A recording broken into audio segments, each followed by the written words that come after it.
আসসালামু আলাইকুম। Final prop medicine ভাইবার বোর্ড হয় ৩টা।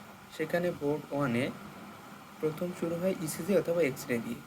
সেই ইসিজি অথবা এক্স-রের মধ্যে থেকে আমরা ইসিজিটাই জানার চেষ্টা করব। ঠিক ফাইনাল প্রপে যতটুকু লাগে ততটুকুই জানব।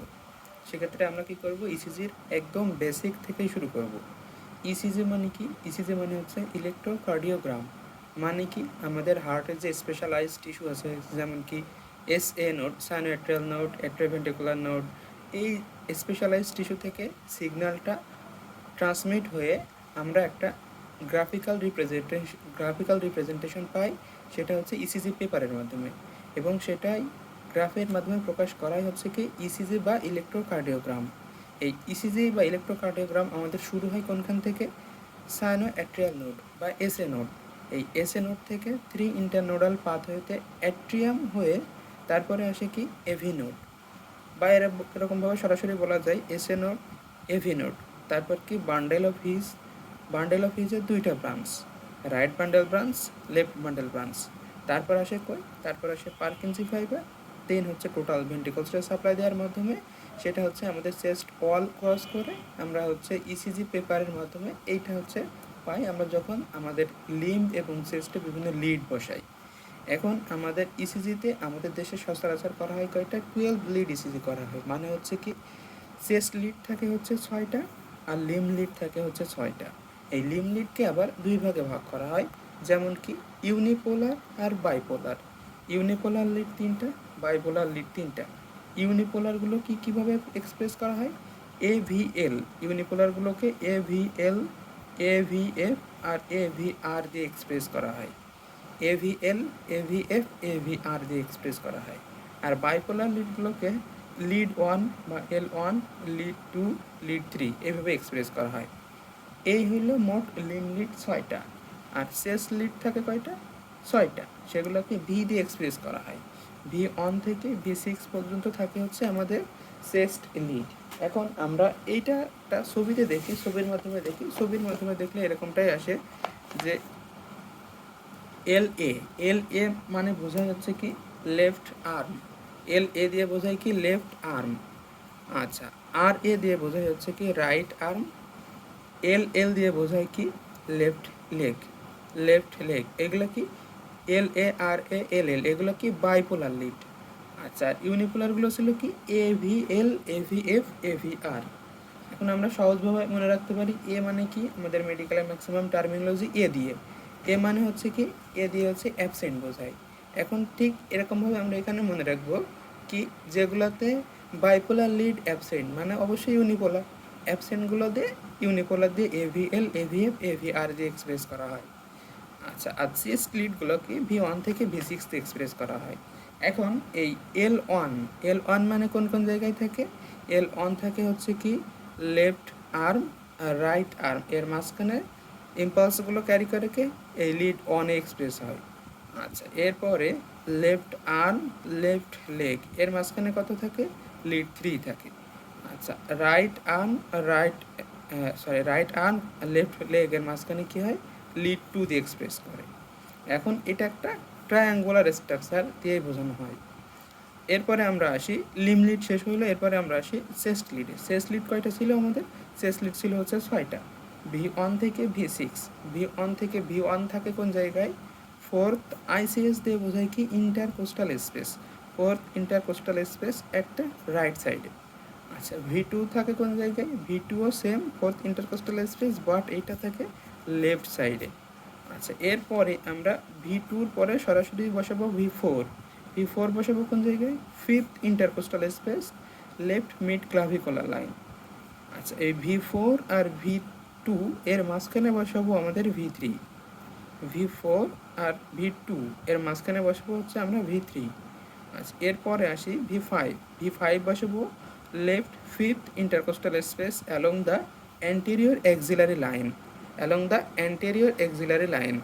আচ্ছা, এরপরে V6 বসাবো কোন জায়গায়? V6 বসাবো হচ্ছে left 5th intercostal space, left mid axillary line বরাবর বসাবো।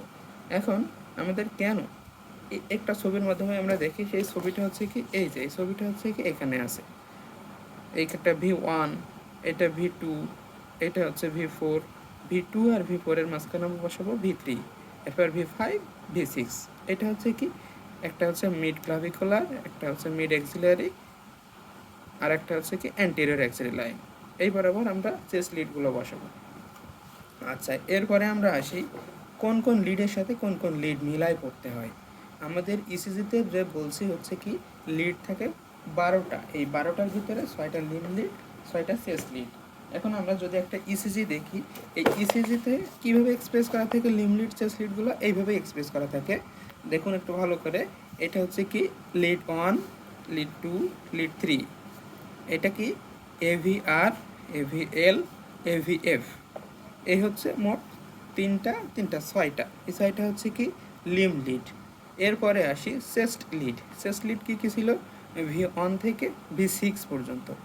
এছাড়া আরও একটা জিনিস দেওয়া আছে কি, নিচের লাইনে একটা এক্সট্রা দেওয়া আছে। এটা হচ্ছে কি আমাদের লিড 2, স্ট্যান্ডার্ড লিড 2 বলা হয়। লিড 2কে স্ট্যান্ডার্ড লিড 2 বলা হয়। এই সম্পর্কে আমরা বিস্তারিত আরও পড়াশোনা করব পরে।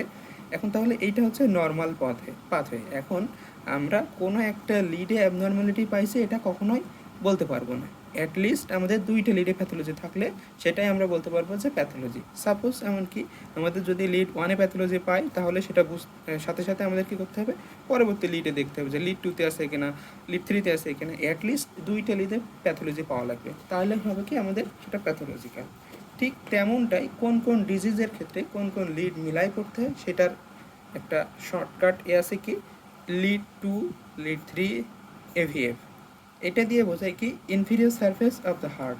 মানে এই যদি লিড 2 দেখলে পরে সাথে সাথে দেখতে হবে লিড 3, তারপর দেখতে হবে কি AVF।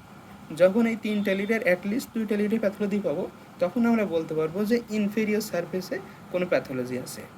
ঠিক তেমনই লিড 1, AVL, V5 থেকে V6 যদি যায়, তাহলে কি হবে anterolateral aspect of the heart. V1, V2 কোন সাইডে আছে? আমার রাইট সাইডে আছে, সেজন্য বুঝবো কি আমরা এখানে রাইট ভেন্ট্রিকুলার সমস্যা। V5, V6 আসে কি লেফট সাইডে, সেজন্য বুঝবো কি লেফট ভেন্ট্রিকুলার সমস্যা। এখন টোটাল V1 থেকে V6 যদি সমস্যা হয়, তাহলে বুঝবো কি অ্যান্টেরিয়র অ্যাসপেক্ট অফ দ্য হার্টের প্রবলেম। এরপরে আসি, এরপরে হচ্ছে কি L1, AVL, V1 থেকে V6 যদি হয়, তাহলে বুঝবো কি টোটাল এক্সটেন্সিভ অ্যান্টেরিয়র সারফেসের প্যাথোলজি আছে। L1 আর AVL হয়, তাহলে বুঝবো কি হাই ল্যাটারাল।